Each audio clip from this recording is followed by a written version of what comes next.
안녕하세요.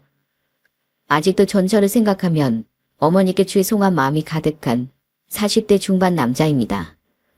저는 한번 이혼을 한 사람이에요.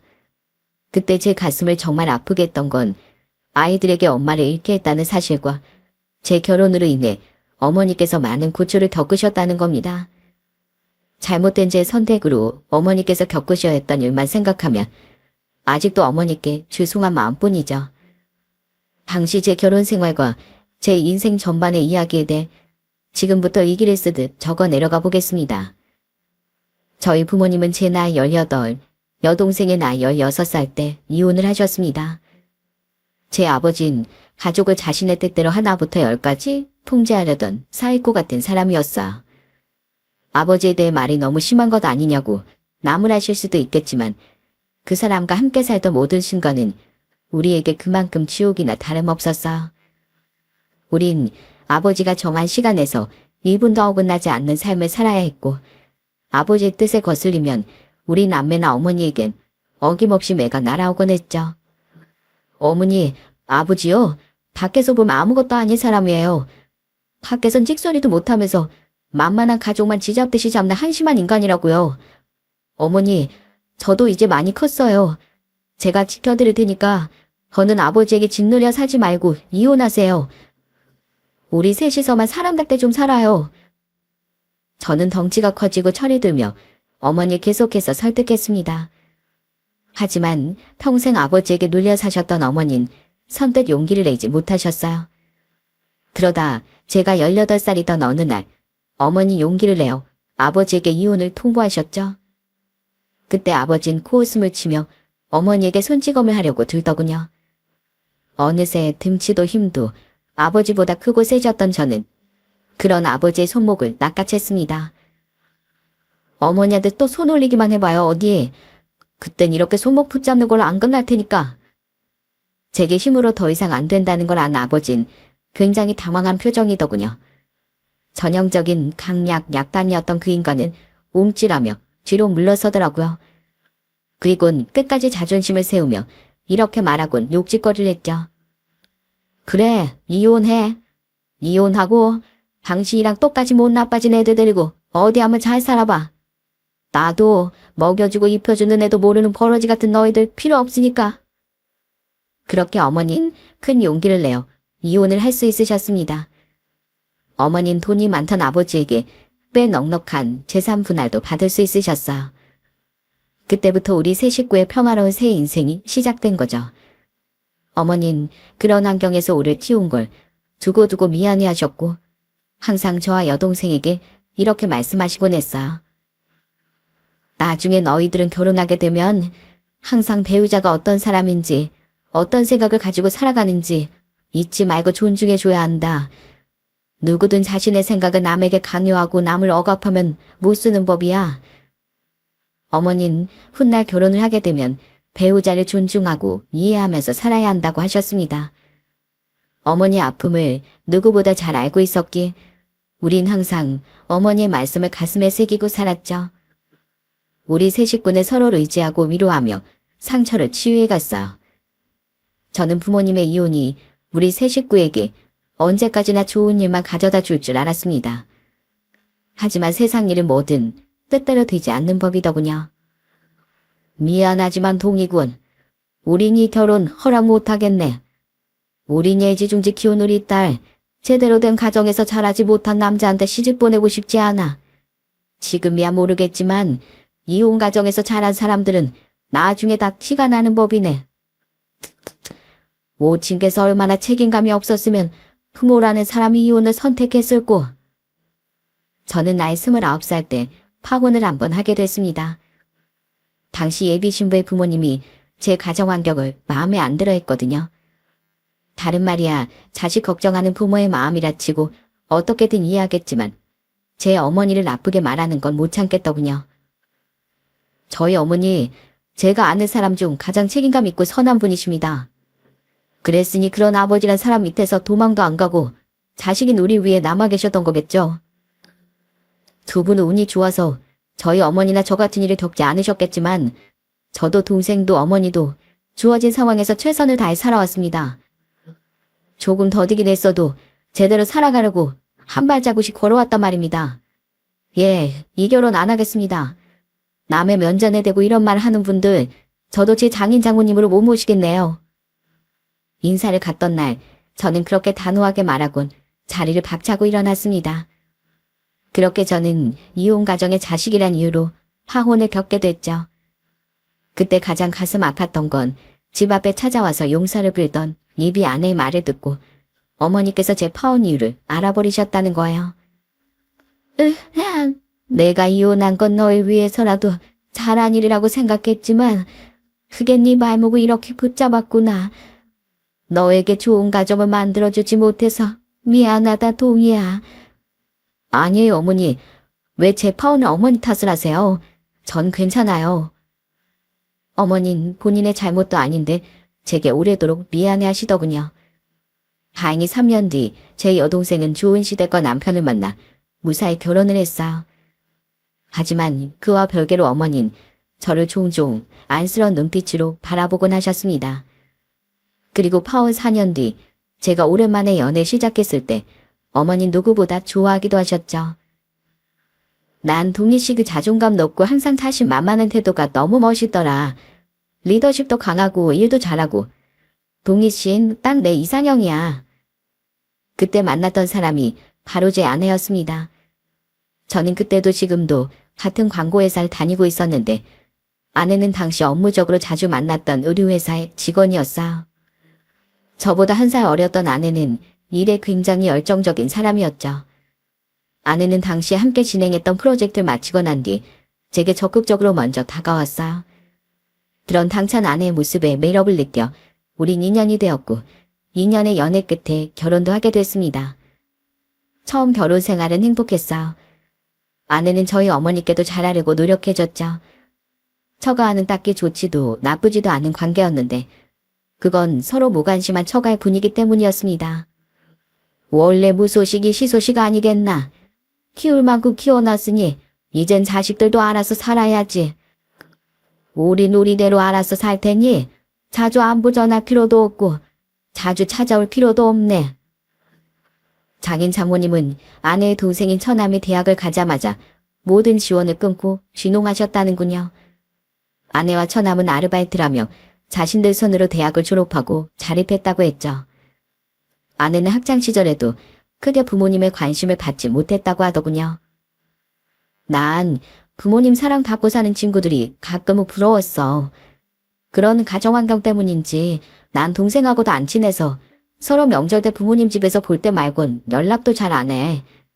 여보, 그래서 난 결혼하면 꼭 내 가정은 화목하게 이뤄내고 싶었어.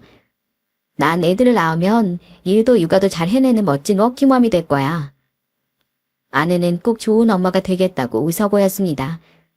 우린 결혼한 지 1년 뒤 아들을 낳았고 이듬해엔 딸을 낳았어요. 저는 아이를 천천히 그리고 한 명만 가지고 싶었는데 아내는 아이들을 둘 이상은 낳고 싶어 했고 또한 빨리 출산을 한 후 복직도 하고 싶어 했거든요. 하지만 아내는 출산 전 큰 소리를 쳤던 것처럼 일과 육아를 모두 해내기 쉽지 않아 보이더군요. 아내는 둘째를 낳은 뒤 복직을 하고 얼마 되지 않았을 때부터 히스테리를 부리기 시작했어요. 여보, 미안한데 나 오늘 야근이 길어져서 대안이랑 예솔이 못 데리러 갈 것 같아. 당신이 대신 좀 어린이집에 데리러 가주라. 뭐? 오늘은 당신 애들 하원 당번이었잖아. 나 오늘 진짜 중요한 회식 있어서 못 빠진다고 몇 번이나 얘기했어. 일찍이나 얘기하던가. 나 지금 회식 중이라고. 미안해. 근데 나 이번 프로젝트 진짜 잘 해내야 한단 말이야. 아무튼 난 애들 데리러 못 가니까 부탁 좀 할게. 끊어. 여보. 아내가 처음부터 그랬던 건 아니었습니다. 처음엔 나름대로 아내는 아이들이 아플 땐 조퇴해서 병원도 가고 아이들의 어린이집 등하원도 열심히 하려고 했어요. 하지만 아내는 점점 아이들은 신경도 쓰지 않고 일에만 몰두하더군요. 서로 잘 분담하면 잘 해낼 수 있을 거라 생각했건만 애들을 혼자서 다 감당하게 되니 버겁더라고요. 그러다 보니 저는 가끔 아내에게 화를 내고 서운함도 토로하게 됐어요. 당신만 회사 다녀? 나도 사회생활 하는 사람이야. 당신이 애들 맡기로 한 날에 중요한 미팅 회의 일정 최대한 몰아놓고 있는데 자꾸 멋대로 굴면 어떡해? 내가 뭐 그러고 싶어서 그래? 나 애들 낳는다고 휴가 가 있는 동안 밑에서 후배들이 얼마나 치고 올라오는지 알아? 애 엄마가 일이나 제대로 하겠냐고 상사들도 은근히 눈치 준단 말이야. 그 와중에 내가 더 열심히 안 하면 도태될 건 뻔한 거 아니야. 그래서 애들보다 일이 더 중요하다 이거야? 애들은 나보다 크잖아. 근데 일은 선 넘으면 바로 끝이라고. 아, 그래. 나 육아랑 일 둘 다 제대로 못 해낼 것 같아. 인정해. 당신이 천천히 그리고 한 명만 낳자고 한 거 내가 부채서 이렇게 빨리 둘이나 낳은 것도 미안해. 근데 나도 엄마이기 전에 사람이잖아. 난 애들도 애들이지만 내가 성공하는 게 더 중요해. 어떻게 저런 무책임 말을 하나 싶었습니다. 그렇게 저는 거의 독박 육아하랴 일하랴 정신없이 살았어.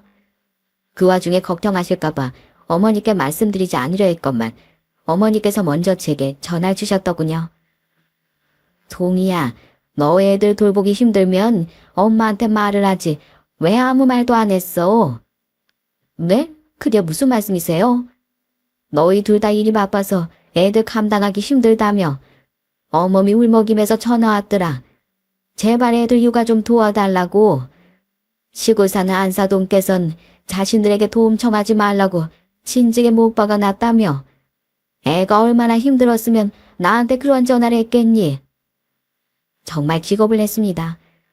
아내는 저희 어머니께 애들을 좀 아끼면 안 되냐며 제게 두어 번 먼저 이야기를 꺼냈었어요. 하지만 저는 차라리 베이비시터를 쓸지언정 어머니 고생시키고 싶지 않아 거절했죠. 요즘엔 시집살이가 아닌 며느리살이라는 말도 있다는데 평생 힘들게 사신 어머니께 부담을 얹어드리고 싶지 않았거든요. 그런데 아내는 제가 그렇게 말을 했음에도 불구하고 멋대로 저희 어머니께 도움을 요청한 겁니다. 저희 집에 합가해서 아이들을 좀 봐주면 안 되냐고요. 그리고 그때 어머니는 제 손이 아닌 저를 오히려 꾸짖으시더군요. 내가 결혼하면 네 한 사람이 최우선이 돼야 한다고 신신당부했었지? 물론 애들을 제일 먼저 생각해주면 좋겠지만 어머니 일을 포기하지 못하는 사람인 걸 어떠겠니? 네가 원하는 아내가 되어주지 않는다고 해서 어머니 잘못한 게 아니잖아. 내가 늘 말했었지? 결혼하면 항상 배우자를 존중하고 이해해줘야 한다고. 안 그래도 나도 각박한 서울에서 혼자 살기 외로웠던 차였다. 어멈도 너도 힘들지 않게 내가 가서 애들 봐주마. 나야 늙음하게 손주들 재롱봄에 살고 좋지 뭐. 어머니는 아내를 위해 기꺼이 합가를 해주기로 하셨습니다. 어머니 말을 듣고 한편으론 부끄러웠지만 결혼하고 나서도 어머니께 기대게 된 일이 참 죄송하더라고요. 때문에 저는 아내와 상의 후 다달이 어머니께 100만 원씩을 드리기로 했어요. 그것도 처음엔 200만 원이었던 걸 어머니께서 안 받는다고 우기시기에 겨우 100만 원으로 맞췄던 거죠. 그렇게 우린 아들이 3살, 딸이 2살 때 어머니와 합가를 하게 됐습니다. 어서 와라 어머마. 일하느라고 힘들었지? 내가 너 좋아하는 두부조림이랑 계란말이 해놨다. 얼른 밥 먹자꾸나. 어머님, 저 진짜 어머님이 와주셔서 너무 행복해요. 저희 엄만 저 학교 다닐 때도 놀러 다니기 바쁘셔서 밥도 잘 안 챙겨주셨는데 어머님 덕에 요즘엔 애들 문제로 남편이랑 싸우지도 않고 하루하루가 행복해요. 이따 설거지는 제가 할게요. 어머님은 좀 쉬세요. 어머니, 정말 감사해요. 애들만 봐주셔도 되는데 매번 이렇게 밥까지 차려주시고 이따 청소긴 제가 돌릴게요. 그리고 주말엔 집사람이랑 저랑 돌아가면서 밥 차릴게요. 어머니가 오시자 저희 집엔 평화가 찾아오는 것 같았습니다. 아내는 저희 어머니만 보면 감사하다는 말을 달고 살았죠. 어머니는 아내가 장인 장모님의 사랑을 많이 받지 못하고 자란 것 같다며 아내를 많이 안쓰러워하셨어요. 때문에 아내를 딸처럼 아껴주려고 노력하시더군요. 저는 어머니가 말씀하신 서로 배려를 해야 행복이 찾아온다는 말이 이런 거구나 싶었습니다. 하지만 그 평화는 오래가지 못했죠. 그녀는 아내가 나이 40에 팀장으로 승진을 하면서 일어나기 시작했어요. 어머님, 제 셔츠 세탁소에서 안 찾아오셨어요? 아유, 내가 어제 세탁소 간다는 거 그만 깜빡했구나. 미안하다. 오늘 꼭 입어야 하는 거니? 네, 오늘 진짜 중요한 회의가 있어서 그거 입으려고 했단 말이에요. 아, 어머님이 찾아온다고 하셔서 저 신경도 안 쓰고 있었는데 진짜 어떡하실 거예요? 저 회의만 하면 어떡해요? 어머님, 저 어제 술 마시고 늦게 들어온 거 모르세요? 근데 더부룩하게 아침으로 볶음밥이 뭐예요? 아우, 저는 안 먹을래요. 아내는 맡은 일이 많아지며 점점 예민해졌습니다. 그런데 문제는 자꾸만 저희 어머니께 투정을 부리기 시작한 거예요. 처음 반찬 투정이나 삐죽거림이야 눈총을 주고 말았는데 그 정도가 갈수록 심해지더군요. 마음 여린 어머니 그런 아내에게 민망한 듯 미안하다고만 말씀하셨어. 결국엔 저는 화가 폭발하고 말았죠. 당신, 요즘 초등학생도 자기 엄마한테 그렇게 버르륵 갱도하면 혼쭐이 나는 법이야. 하물며 우리 애들 봐주려고 와 계신 어머니한테 어디서 투정질이야? 우리 어머니가 당신 수 만들어 오셨어? 처치야 정 중요한 거면 당신이 진즉 신경 쓰던가 아니면 다른 거 입고 가면 될 일이고 술 마시고 속이 안 좋으면 당신이 라면이라도 끓여 먹으면 되잖아. 아니, 난 일하느라 바쁘잖아. 그럼 여유 있는 어머님이 좀 챙겨주실 수 있는 거 아니야? 누가 당신 일에 미쳐 사라고 떠밀었어? 일은 일대로, 회식은 회식대로 다 따라다니는 당신을 우리 어머니 무슨 죄로 애들까지 보면서 뒤치다걸 해주셔야 하냐고. 당장 살아들이지 못해? 정말 해도 해도 너무하잖아. 우리 어머니가 다 괜찮다고 하시니까 진짜 당신이 잘하고 있는 건지 알지? 죄송해요, 어머님. 제가 그렇게 심할 줄은 몰랐어요. 제가 요새 업무 스트레스가 너무 심했나 봐요. 팀장이 된 것까진 좋았는데 위에서 그만큼 요구하는 것도 많고 일도 늘어서요. 그래서 제가 너무 예민해졌었나 봐요. 죄송합니다. 어머님이 진짜 엄마처럼 잘해주셔서 제가 너무 편하게 생각했나 봐요. 그래, 알겠다. 난 괜찮다. 오죽일이 힘들었으면 그런 투정까지 부렸겠니. 앞으로 안 그러면 된다. 동희야, 어멈 출근해야 되는데 너무도 윽박지르지 말거라. 애들도 다 듣잖니. 아내는 제가 버럭하자 그제야 어머니께 사과를 하더군요. 그리곤 뭐가 그렇게 서러운지 눈물까지 흘렸는데 어머니 놀라서 그런 아내를 안고 달래주셨어. 어머니 그렇게 항상 아내 편을 들어주셨죠. 나중에 어머닌 제게 이렇게 말씀하시더라고요. 어머니, 집사람한테 잘해주셔서 너무 감사하지만 어머니가 너무 오냐오냐 하시니까 집사람이 어머니 어려운 줄을 모르잖아요. 아무리 친부모 자식처럼 지낸다고 해도 서로 예의는 지켜야죠. 나도 안다. 그 중심을 네가 잘 잡으려고 노력하고 있는 것도 말이야. 근데 어머니 말은 내가 편하다고 해도 얼마나 불편하겠니? 너야 내가 엄마지만 어머한텐 평생 모르고 살아왔던 생판 남이었잖아. 그래서 소외감을 느낄까봐 내가 더 잘해주게 된다. 너도 조금 마음에 안 드는 부분이 있더라도 남편으로서 네 아내 편도 들고 더 감싸 안아줘라. 어머니는 행복하지 못했던 자신 대신 며느리라도 행복한 아내가 되었으면 한다고 말씀하셨습니다. 그런 어머니의 마음을 알아서 정말 죄송하긴 했던 건지 아내는 한동안 풀이주고 지냈어요. 저도 어머니도 마음이 좋지 않아 그런 아내에게 더 잘해주었는데 그제야 아내는 다시 평소 모습처럼 돌아왔죠. 하지만 그것과는 별개로 아내는 점점 더 가정에 소홀해지더군요. 어머님, 죄송한데 저 시장조사 때문에 주말에도 지방 출장 좀 가야 해서요. 애들 좀 잘 부탁드릴게요. 어머님, 제가 이번 주 내내 야근 때문에 하루에 한두 시간밖에 못 자서요. 저 이번 주말엔 하루 종일 밥도 안 먹고 잘래요. 깨우지 말아주세요. 아내는 일에 미쳐가며 집엔 거의 하숙집처럼 머물렀어요. 저도 건너 아내의 회사 사정을 알았던 터라 아내가 진짜 일 때문에 바쁜 건 알고 있었습니다. 때문에 그런 아내를 이해해 주려고 했는데 갈수록 정말 해도 해도 너무하더라고요. 아이들과 시간을 보내긴커녕 집에선 잠만 자기 바빴고 밥을 먹어도 설거지 한 번 안 하고 세탁기 한 번 자기 손으로 돌리는 법이 없었죠. 동희야, 너도 힘든데 그냥 들어가서 쉬어. 애들이랑 놀아주던가. 아니에요, 어머니. 제가 애도 아닌데 바빠도 제가 먹은 거 씻고 제 빤에는 제가 개야죠. 집사람이 힘들어서 못하는 만큼 저라도 열심히 하지 않겠어요? 늘 죄송해요, 어머니. 나야 집에만 있는 사람인데 소울거리 삼아서 하는 거지. 그럼 TV 보면서 엄마랑 같이 개 잡구나. 할머니, 그거 어떻게 하는 거예요? 저도 할머니 도와드릴래요. 저도요, 저도. 그래도 저는 꾹 참고 아내를 이해해 주려고 노력했습니다. 덜 힘든 사람이 더 노력하면 된다는 마음으로요. 저는 어머니 혼자 힘드시지 않게 주말에도 퇴근 후에도 쉬지 않고 바지런히 움직였어요. 집 청소를 하고 애들과 놀아주고 주말엔 어머니 대신 음식도 하면서 말이죠. 아내는 힘들다며 쉬는 날엔 외출하기도 귀찮아 했는데 저는 그런 아내에게 강요하지 않고 어머니와 아이들과 넷이 놀러도 다니곤 했습니다. 그런데 언제부턴가 아내는 소외감을 느꼈던 모양이더라고요. 아빠, 저번에 갔던 박물관 너무 재밌었어요. 우리 다음에 할머니랑 같이 또 가요. 대안아, 어디 얘기하는 거야? 엄마한테도 얘기해 줄래? 저번 주에 아빠랑 할머니랑 갔던 박물관이요. 근데 왜 엄마하고 같이 가자고 얘기 안 해? 엄마 맨날 바쁘잖아요. 우리가 놀아달라고 해도 잘 테니까 맨날 저리 가라고 하니까요. 그건 엄마가 일하느라 너무 피곤해서 그런 거지.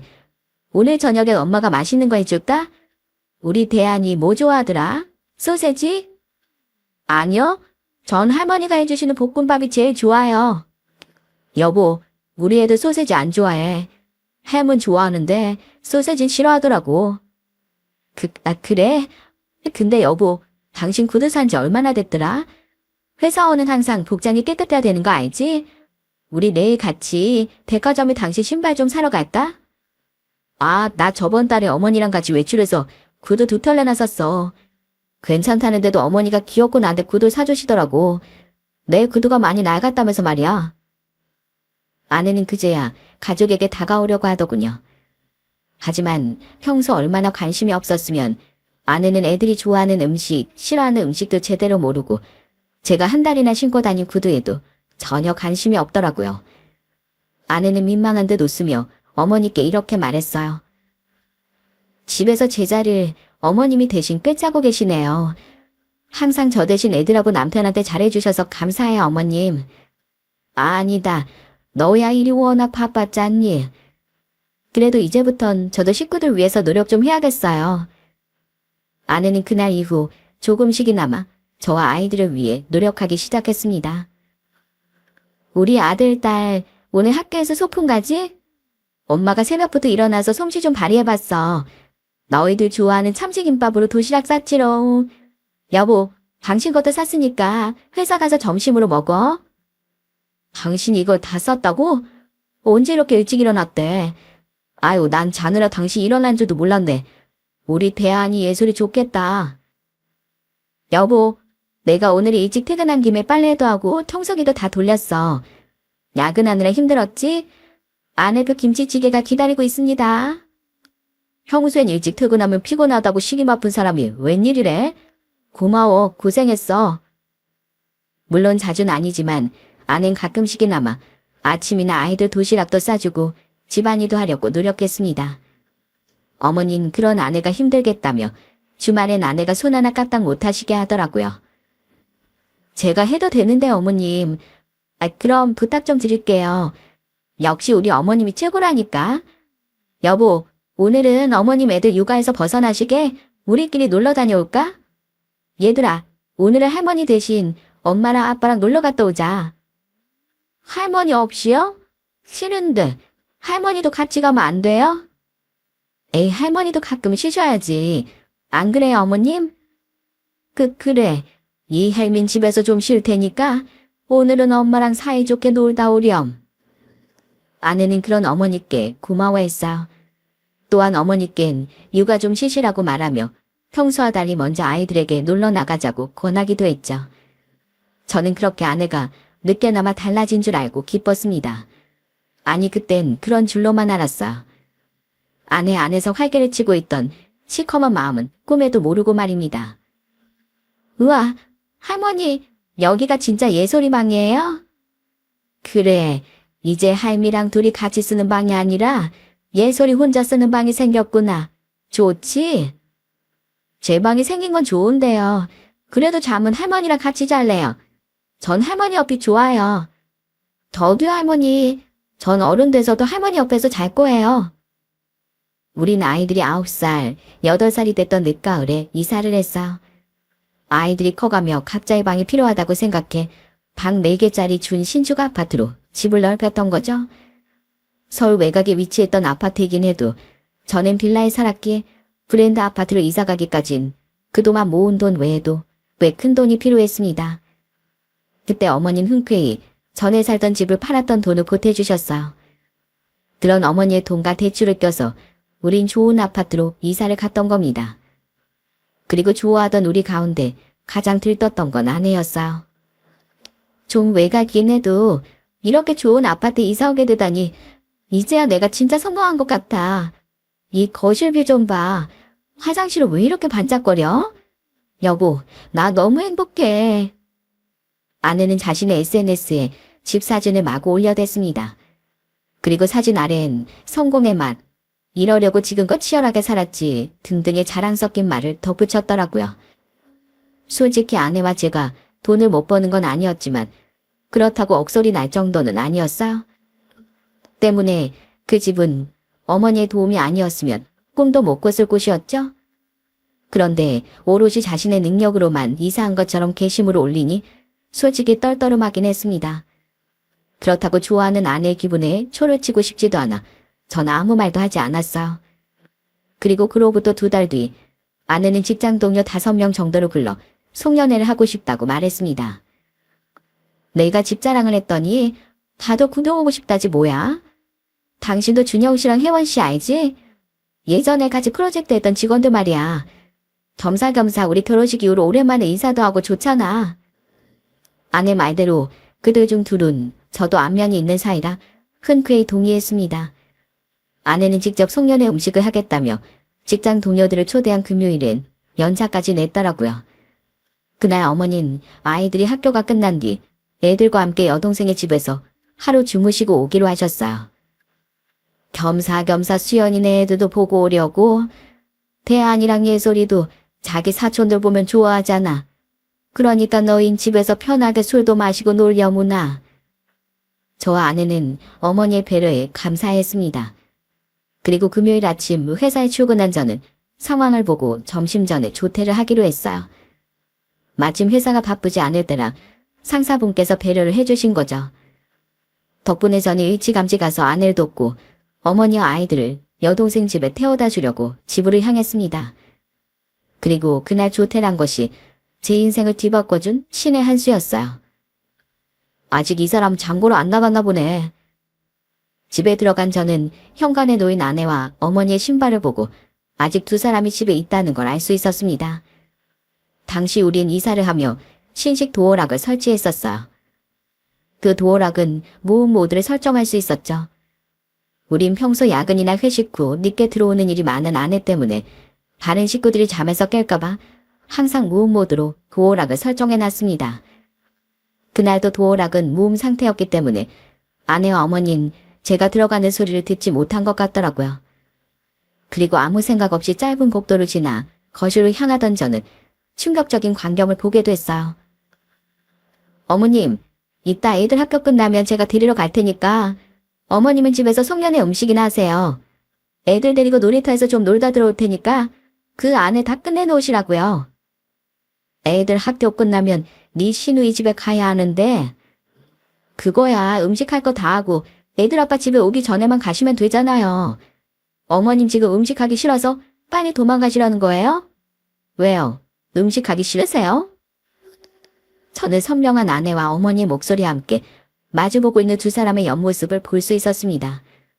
그런데 황당하게도 아내는 어머니께 당당히 송년회 음식을 시키고 있지 않겠어요. 그것도 건방지게 팔짱을 끼고 짝다리를 짚고서 말입니다. 분명 아침엔 제게 자신이 직접 음식을 하겠다고 했으면서. 그리고 그때부터 저는 아내의 충격적인 실체를 알게 됐어요. 아니, 하고 가마. 그럼 되지. 진즉 그러셨어야죠. 그리고 어머님, 저번에 식구들 아침 차릴 때요. 제가 평소랑 다르게 볶음밥에 굴소스 말고 소금으로만 간하라고 말씀드렸죠? 새벽부터 일어나서 제가 차렸다고 했는데 제가 안 만들고 어머님이 만든 거 다 티나게 어머님 스타일로 만들면 어떡해요. 어머님 설마 평소에 가족들한테 제가 한 척하면서 실제로는 어머님한테 다 시켰다고 불만 품으신 거예요? 그래서 그거 남편한테 까발리려고 그러신 거냐고요? 아니다. 내가 아침에 정신이 없어서 깜빡했었어. 앞으로는 조심하세요. 그리고 평일에 저 일찍 퇴근한 날엔 애들 숙제하라고 방에 들여보낼 시간에만 청소하고 빨래하라고 말씀드렸죠? 밥도 그때 빨리 차리시라고요. 저번에 어머님이 늑장 부려서 애들이 제가 어머님한테 집안일 시키는 거 볼 뻔했잖아요. 가뜩이나 애들이 어머님만 좋아하는데 그 모습 보고 엄마인 저 더 싫어하면 어머님이 그때 책임지실 거예요? 어머님 자꾸 이렇게 부주의하게 나오시면요. 저 그냥 확 이혼해버릴 거예요. 그럼 어머님 때문에 어머님 아들은 한 번 파혼도 하고 이혼도 하는 꼴이 되겠죠? 어머님이 그렇게 예뻐하는 손주들도 어머님 자식들처럼 이혼 가정 자식 딱지 붙이고 평생 살 테고요. 그 꼴을 귀엽고 보셔야겠어요? 아니죠? 그러니까 앞으로 잘 좀 하세요. 주말엔 어머님 자해인 척 집안일 싹 다 하는 것도 잊지 마시고요. 아이고 미안하다. 미안해. 내가 더 잘할 테니까 제발 우리 아들하고 손주들 마음에 목만 내지 말아다오. 그래, 내가 뭐부터 하면 되겠니? 아, 진짜 답답하게. 일부러 꿍을 대는 거야, 뭐야. 음식은 뭐 맛을 부려서 만드실 거예요? 장을 봐오셔야죠, 장을. 충격적인 모습에 손이 덜덜 떨렸습니다. 아내는 그동안 그와라게도 저와 아이들 앞에서 연기를 한 거였어요. 집안에서 자신의 자리가 없어지는 것 같아 불안했으면서도 노력하긴 또 싫어 저희 어머니를 부려먹었던 거죠. 그것도 저희 어머니 아킬레스건인 이혼을 빌미로 어머니를 겁박하면서 말입니다. 자식에게 좋은 가정을 만들어주지 못했다는 죄책감을 가지고 있던 어머니는 제가 이혼당할까봐 아내의 그 말도 안 되는 만행을 참고 계셨던 거예요. 시장에 가서 얼른 장부도 보고 오세요. 자요, 여기 10만 원이면 되죠? 솔직히 이것도 좀 드리기 아까워요. 처음에야 애들 봐주는 거 감사해서 100만 원씩 드린 건데 돈은 돈대로 다 받고 제 자리는 제 자리대로 다 빼앗아 가셨잖아요. 결국 어머님이 손해보기 뭐가 있어요? 그래도 제가 마음이 착하니까 이거라도 드리는 거예요. 모자란 건 어머님 돈으로 충당하시던가요. 육회국 음식 죄다 차려서 대접할 거니까 돈 아끼지 말고 한가득 장 봐오세요. 아시겠어요? 그래, 내 얼른 다녀오마. 아내는 주머니에서 5만 원짜리 2장을 꺼내더니 어머니께 그 돈을 던지더군요. 어머님 군말 없이 땅에 떨어진 그 돈을 주우시더라고요. 그 모습을 본 순간 저는 눈이 돌아가고 말았습니다. 어머니, 그거 이리 주세요. 동이야. 야, 여보, 당신 회사에 있을 시간 아니야? 여긴 언제? 아내와 어머니는 그런 저를 보자마자 굉장히 당황해했습니다. 저는 엉거주춤한 자세로 지폐를 준 어머니의 손에서 돈을 낚아챘어요. 그리곤 그 지폐를 쥔 손으로 냅다 아내의 뺨을 후려쳤죠. 놀란 아내는 자신의 뺨을 부여잡곤 아무 말도 못하더군요. 저는 그런 아내에게 소리치기 시작했어요. 그깟 10만 원, 얘따. 내가 주는 깽값이야. 여보 같은 소리 하고 있네. 날 남편으로 생각하는 인간이 시어머니는 우리 어머니한테 감히 그딴 짓거리를 하고 있었어? 감히 우리 어머니 상처 후벼 파서 이용해 먹으러 들어? 나 다 들었어. 우리 어머니가 당신을 얼마나 위해줬는데 감히 그 은혜를 원수로 갚아? 네가 그러고도 사람이야? 아내는 제 말에 아무 말도 못하고 눈물을 그렁거렸습니다. 어머니 그 옆에서 고개만 푹 숙이고 계셨어요. 그리고 잠시 뒤 아내는 뻔뻔하게도 억울한 목소리로 반박을 시작하더군요.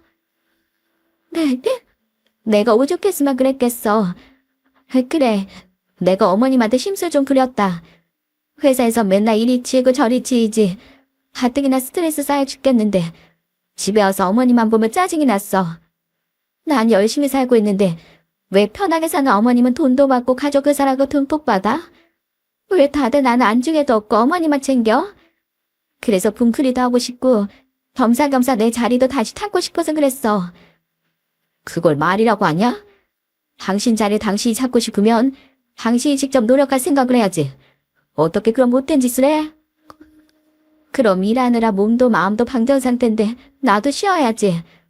어차피 어머님 돈 받고 원래 하시던 일인데 내가 시켜서 하나 그냥 하나 뭐가 달라? 그리고 나도 당신하고 애들한테 관심 받고 사랑받고 싶었어. 그래서 나름대로 애 좀 쓴 게 그렇게 큰 잘못이야? 이거 완전 말이 안 통하는 인간이네. 아내나 엄마라는 존재가 왜 살아남았는데 누구보다 가족을 위하는 존재인 걸 다른 가족들이 잘 알고 있으니까 사랑받는 거지. 그런데 아내이자 엄마 역할을 노력하기 싫고 배우만 맡길 바래? 그게 무슨 놀부심보야? 게다가 어디 겁도 없이 남의 약점을 잡아서 그걸 이용해 먹냐고. 우리 어머니 제멋대로는 당신 배려해주려고 정말 최선을 다하셨어. 아들인 나보다 당신 편을 들어주면서 당신을 위해 노력하셨다고. 그걸 모른다곤 절대 말 못할걸? 안타깝게도 나도 어머니도 당신이 은혜를 원수로 갚는 버러지였던 걸 몰랐던 거야. 버러지? 그래, 버러지. 난 더 이상 당신 같은 여자 못 사니까 당장 이 집에서 나가. 당신이 그렇게 우리 어머니 겁박하던 이혼이라는 거 한 채 망설임도 없이 해줄 테니까. 저는 그런 아내에게 이혼을 통보했습니다. 옆에 계시던 어머니는 이미 이를 돌이킬 수 없다는 걸 아셨는지 눈물만 흘리시더군요. 그 와중에 아내는 뻔뻔하게도 버티더라고요. 내가 왜 이 집에서 나가? 여기가 바로 내가 있을 곳인데. 당신하고 우리 애들 옆자리 그리고 내 집. 여기가 평생 부모 옆에서도 정착하지 못했던 겨우 찾은 내 자리야. 그렇게 이혼을 들먹이더니 막상 이혼하자니까 싫어? 근데 어쩌냐? 난 당신하고 죽어도 이혼해야겠는데. 당신 자리? 세상에 공짜로 얻으시는 자리가 어딨어? 아들 치열한 노력 끝에 가족이라는 자리에 서 있을 수 있는 거야. 게다가 당신 안쓰러운 과거 안아주려고 했던 우리 어머니 마음까지 짓밟은 건 당신이야. 그리고 이 집, 바로 그 어머니의 도움이 아니었으면 들어오지도 못했을 집이라고. 재산 분할을 해줄 테니까 이 집에서 나가란 말이야. 여보, 당신 지금 화나서 너무 감정적인 것 같아. 우선 진정하고 차분하게 우리 대화하자. 어? 당신이 나한테 감정적인 걸 노네? 뭐? 스트레스를 풀려고 우리 어머니한테 더 함부로 대했다고. 우리 어머니가 감정 쓰레기통이야? 애들 낳을 때도 낳고 나서도 그 이후에도 당신 항상 당신 감정에만 휩쓸려서 주위를 괴롭게 만들었지? 그 결과가 바로 이거야. 이혼. 당신 회사에서 이미지 그렇게 챙기지? 이따 당신 회사 동료들한테 제대로 실체 까발려주고 싶지 않으면 당장 짐 싸서 나가. 아니면 내 인맥 다 동원해서 당신 실체 내가 어깨까지 낱낱이 까마려 줄 거야. 저는 아내가 어머니에게 그랬던 것처럼 똑같이 아내를 겁박했습니다. 출세욕이 강했던 아내에게 사회적 이미지를 실추시키겠다는 겁박은 딱 들어맞았더군요. 아내는 결국 엉엉 울며 단단한 짐을 싸서 집을 나가야 했죠. 아내가 집을 나간 뒤에야 저는 어머니를 붙잡고 흐느끼며 말했어요. 어머니, 왜 그동안 말을 안 하셨어요? 왜 그 사람의 치졸한 짓거리를 다 당해주셨냐고요? 그깟 이혼이야 그냥 하면 되죠. 저런 인간은 저한테도 애들한테도 없는 게 훨씬 낫다고요. 왜? 나는 과거 나 때문에 파혼했던 너에게 또 이혼이라는 아픔을 안겨주기 싫었다. 게다가 우리 손주들도 나중에 너처럼 이혼 가정에서 자랐다고 무시받으면 어떡하니. 그래서 난 나만 참으면 된다고 생각했단다. 어머니가 불행하면 저랑 애들 행복이 무슨 소용이에요. 그동안 까맣게 몰랐어서 죄송해요. 근데 어머니, 제발 두 번 다신 저랑 애들을 위해서 뭐라도 참지 마세요. 아버지란 인간과 중매로 결혼했다는 이유만으로 너무 큰 죄책감을 여전히 짊어지고 있는 어머니가 안쓰러웠습니다.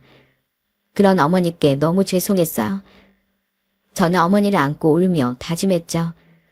어머니 위해서라도 기필코 우리 애들을 그딴 엄마 없이도 행복하게 만들어주겠다고 말입니다. 그날 송년회는 당연히 아내가 취소를 시켰습니다. 저는 그날 어머니와 아이들을 동생 집으로 보내지 않고 넷이서 오붓한 시간을 보냈죠. 또한 저는 아직 9살, 8살이었던 아이들에게 조심스레 앞으론 엄마와 함께 지내지 못하게 됐다고 알렸어요. 자세히 이야기해주기엔 아직 아이들이 어렸으니까요. 그때 다행인지 불행인지 아이들은 이렇게 말하더라고요. 그럼 할머니는요? 할머니는 우리랑 같이 계속 사는 거죠? 그럼 할머니는 대안이랑 예술이랑 쭉 같이 지내실 거야. 다만 엄마는 엄마 아빠 사이에 좋지 않은 사정이 있어서 멀리 떨어져 살게 됐단다. 미안해 얘들아. 아니에요 아빠. 어차피 엄마는 우리한테 관심도 없었던걸요. 오히려 엄마가 어색하게 자꾸 친한 척해서 저도 예술이도 불편했어요. 우린 할머니랑 아빠랑만 계속 살 수 있으면 그걸로 너무 좋아요. 아이들이 그렇게 말할 만큼 아내는 결혼 생활 동안 빵점짜리 엄마였던 겁니다. 그리고 그날로부터 이틀 뒤인 일요일 아내가 다시 집에 찾아왔더군요. 급하게 작은 임시 월세집을 구했으니 나머지 짐을 가져가야겠다면서요. 그리고 그날 아내는 집을 다시 나가며 저희 어머니를 노려보더군요. 이제 제 자리 완전히 차지해서 좋으시겠어요. 어머니만 아니었어도 제가 이렇게 되진 않았을 거예요. 정말 그렇게 생각한다면 넌 참 불쌍한 아이구나. 그때 어머니는 언제 저 자세를 보였냐는 듯 냉정한 목소리로 대답하셨습니다. 처음 보는 어머니의 모습에 아내는 굉장히 당황하더라고요. 어머니는 그런 아내에게 이 질문을 하셨죠. 왜? 난 너한테 말대꾸 한번 제대로 못하는 모질인 줄 알았니? 내가 우리 아들하고 손주 위해서 꼭 참았던 거지? 이미 너랑 도희가 이혼하기로 한 마당에 내가 널 왜 더 참아줘야 하니? 예, 너 뭔가 착각하고 있구나. 처음 나한테 이 집에 들어와 달라고 애원한 것도 엄마로서 아내로서의 역할을 포기한 것도 너 자신이야. 난 그런 네 집을 털어주기 위해서 최선을 다했을 뿐이다. 그리고 난 진심으로 네가 기댈 수 있는 시어머니이자 엄마가 되어주고 싶었어. 그걸 못된 감정에만 치우쳐서 지 발로 차버린 것도 너 스스로 아니겠니? 더 이상 네 기분대로 남에게 피해주는 일은 이제 그만하려무나. 너 그러다 정말로 네가 그대로 세상에게 돌려받을 거다. 제가 이렇게 집에서 쫓겨나니까 어머님이 진짜 뭐라도 된 줄 아세요? 어디서 훈계해요? 엄마, 할머니한테 뭐라고 하지 마세요. 할머니 우리가 지켜드릴 거예요. 맞아요. 왜 우리 할머니한테 뭐라고 해요? 엄마 나빠요. 엄마 빨리 가버려요. 아내는 그런 어머니에게 되돌려는 듯 말대꾸를 하더군요. 하지만 그런 아내의 시도는 어머니 앞을 막아서던 아이들의 말에 가로막히고 말았습니다. 자신에게 얼른 가버리라고 하는 아이들의 말에 아내는 충격을 받은 듯 했어요. 당신이 애들한테 그동안 어떻게 행동했는지, 그 결과가 결국 어떤지, 더 취해지기 전에 이만 가. 아내는 제 말을 듣고 결국 터벅터벅 집을 나섰습니다. 평소 아이들에게 관심이 없던 아내였을지라도 아이들의 그 말이 아내에게 조금은 상처가 됐던 걸까요? 부디 그랬으면 좋겠네요. 그건 바로 아내가 조금이나마 아이들을 사랑했다는 증거였을 테니까요. 그렇게 저는 아내와 이혼을 하게 됐습니다. 우린 변호사를 통해 적절한 재산 분할을 했고 아내는 아이들의 양육권을 포기했어요. 자신은 역시 일이 중요해 아이를 한 명이라도 맡아서 키울 자신이 없고 그러고 싶지도 않다고요. 그렇게 순순히 이혼 절차를 밟던 아내와 아이들의 양육비 문제로 잠시 삐끗한 적도 있었습니다. 애들은 날 엄마 취급도 안 하는데 내가 대체 왜 양육비를 지급해야 하는데? 하지만 결국 변호사를 통해 방법이 없다는 걸 알게 되자 아내는 씩씩대며 양육비 지급에 동의를 해야 했어요. 그렇게 아내에 대한 마지막 정도 뚝 떨어지며 저는 아내와 완전한 남남이 되었죠. 그리고 그러거나 말거나 처가 식구들은 저에게 단 한 통의 원망이나 사과의 전화도 없더라고요. 그렇게 전 저와의 관계를 정리한 지 벌써 해가 2번이나 지났습니다. 저는 여전히 회사를 다니며 어머니와 아이들과 함께 그 아파트에서 잘 살고 있어요. 제 여동생은 나중에 아내의 만행을 알고 제게 엄청난 잔소리를 퍼부었죠. 오빠한테 정말 모시고 살면서 무슨 짓을 한 거야? 죄인이 입이 10개라도 할 말이 있겠습니까? 저는 여동생에게 욕을 실컷 먹었고 그 뒤 동생은 저희 아이들에게 엄마의 빈자리 채워주겠다며 전보다 훨씬 자주 저희 집에 놀러 오고 있어요. 한편 저는 얼마 전 크게 관심을 두지 않던 전처의 근황을 듣게 됐습니다. 제가 일하는 회사가 패션 광고를 주로 맡았기에 자연스레 그쪽 업계에 있던 전처의 소식도 지인들을 통해 들려온 거죠. 그렇게 들려온 전처의 소식은 썩 좋은 내용은 아니더군요. 차장님 전처분 있잖아요. 회사에서 입지가 완전 바닥이 됐나 보더라고요. 그렇게 회사 열정을 바친 사람이었는데 이 인생 참 아이러니하지 않나요? 역시 사람은 능력도 능력이지만 이 인성이 바탕이 돼야 한다니까요. 전처는 이혼 후 업무와 이혼으로 인한 스트레스를 부하 직원들에게 풀었던 모양이었어요. 화풀이하던 저희 어머니가 없어졌으니 다른 대상을 찾은 것 같더라고요. 그렇게 회사에서 이미지를 관리하더니 자기 감정을 주체하지 못하고 만만한 부하 직원들을 괴롭혔던 거죠. 그러다 전처는 회식 자리에서 술에 잔뜩 취해 무려 대표님이 보는 앞에서 평소처럼 직원들에게 욕을 하고 머리와 어깨를 마구 밀쳤다는군요. 행동을 보니 저건 한두 번 저런 게 아니겠다 싶어 그 회사 대표님은 직원들을 불러 면담을 했다고 합니다. 그 결과 전처의 악행은 수면 위로 드러났다고 해요. 그리고 대표님은 이런 일은 본보기 삼아 싹을 잘라내야 한다며 전처를 강등조치 시켰다고 했죠. 그렇게 지금 전처는 앞으로의 출세는 꿈도 못 꾸고 근근히 회사에 붙어있기만 바쁜 상황이라고 하더군요. 그렇게 출사의 일에만 집착하고 가족은 나 몰라라 하더니 참 처참한 말로가 아닐 수 없었어요. 그와 반대로 우리 가족은 지금 더없이 평화로운 시간을 보내고 있습니다. 올해로 11살, 10살이 된 저희 아이들은 여전히 할머니 사랑이 끔찍하고 저희 어머니는 아이들이 엄마의 빈자리를 느끼지 않도록 더욱 다정하고 상냥한 할머니가 되어주고 계세요. 저는 앞으로 저희 어머니께서 이혼한 아들에게 안쓰러움을 느끼지 않으실 수 있도록 또한 아이들이 이혼 가정에 대한 상처를 알지 못하도록 가족을 지키는 강한 가장이 되려고 합니다. 그리고 저 스스로 또한 행복해지도록 노력하면서 살 거예요. 지금 생각해보면 전처는 일욕심도 강하고 똑똑한 사람이었지만 자신의 감정을 다스리지 못하는 사람이었어요.